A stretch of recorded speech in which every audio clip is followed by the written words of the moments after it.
You just finished your first week of two-a-days as the Central Methodist University football coach. How's it feel? Man, it feels good. These kids are awesome. I tell you what, I love my job, and it's everything I thought it'd be and more. I can't tell you how much I've enjoyed these guys. But just like anybody else, I'm glad two-a-days is over, because it's a lot of hard work. It's a lot of dedication, commitment, sacrifice. And these guys have given it to us all week, and we've really made them work hard. And things are going really well. Really pleased with their progress and how things are coming along.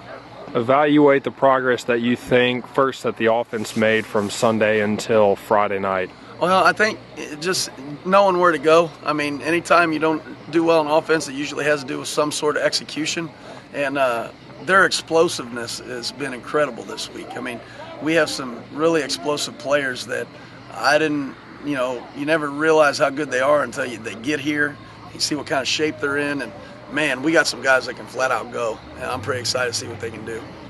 And your thoughts on the progression of the defense in the first week? I thought we started out really slow, and within the defense we run, it usually starts that way.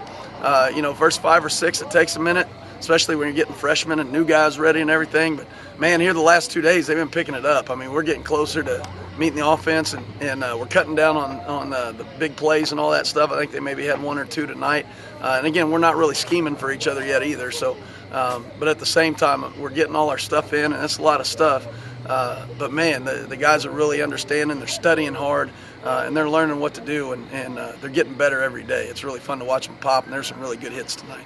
The offense excelled on Wednesday night. The defense dominated last night. Tonight seemed to be kind of an even mixture.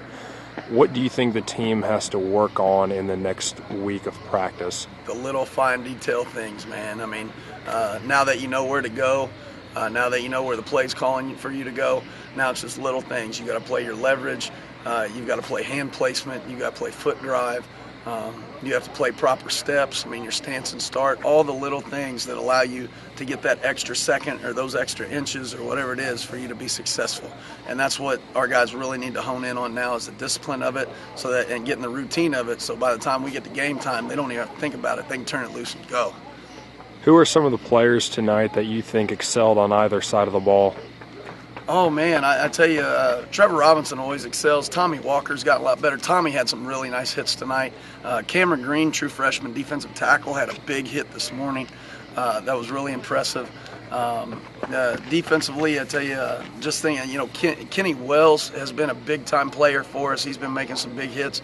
The corner's been doing, Mitchell Swan and Chris Porter, their coverage has been really nice. I mean, it's tough to complete a ball on those guys. And then also the emergence of Kyle Cummins and how he's been playing. I mean, he flies around, and he's tough to block and does a really nice job. So I've been really pleased with a lot of different guys. Hunter Kelly starting to turn it on inside.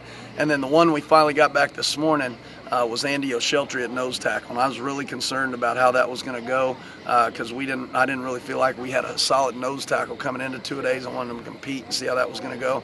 Andy lost about 25, 30 pounds here this summer, and he's flying. I mean, he's moving good. So I'm really excited about him and what he can do, and I'm hoping he solidifies that inside for us. And there's been some good freshman players in there too. Matt Harmon is a kid from Staley High School that won a championship, and Deshaun Thurkill from Higginsville, and just a lot of great players. And then our little corner, Rashad Daniels from Tampa, Florida, has been doing a great job too. So there's been a lot of guys on defense that are stepping up, doing some good things, but really proud of how they're coming along. In the last 30 minutes of practice, your associate head coach, Miguel Paredes, showed up with a unique costume on. What were your thoughts that went through your mind when you saw the slasher-looking type outfit? Well, that was him and our athletic trainer, Rick Sage's idea. That's actually Rick Sage's costume that he put on. And it's really we have a lot of fun out here, man. I'm telling you that. I mean, we want to go play football, and we want to win a championship and go get after it. And we're going to compete as hard as we can against the teams we play against and go at this hack conference full bore. But if you can't have fun doing it, there's something wrong. And as hard as we work these kids, I mean, man, these kids ran 25 hills today. And after being sore all through the week, I mean, they really got after it. And then to come out here tonight, and we're playing music at nighttime, we're having fun, we're getting it after it. And if you want to have fun and play some football, this is a good place to be. And our kids are enjoying it, but they're working their tail off, and we're going to have fun.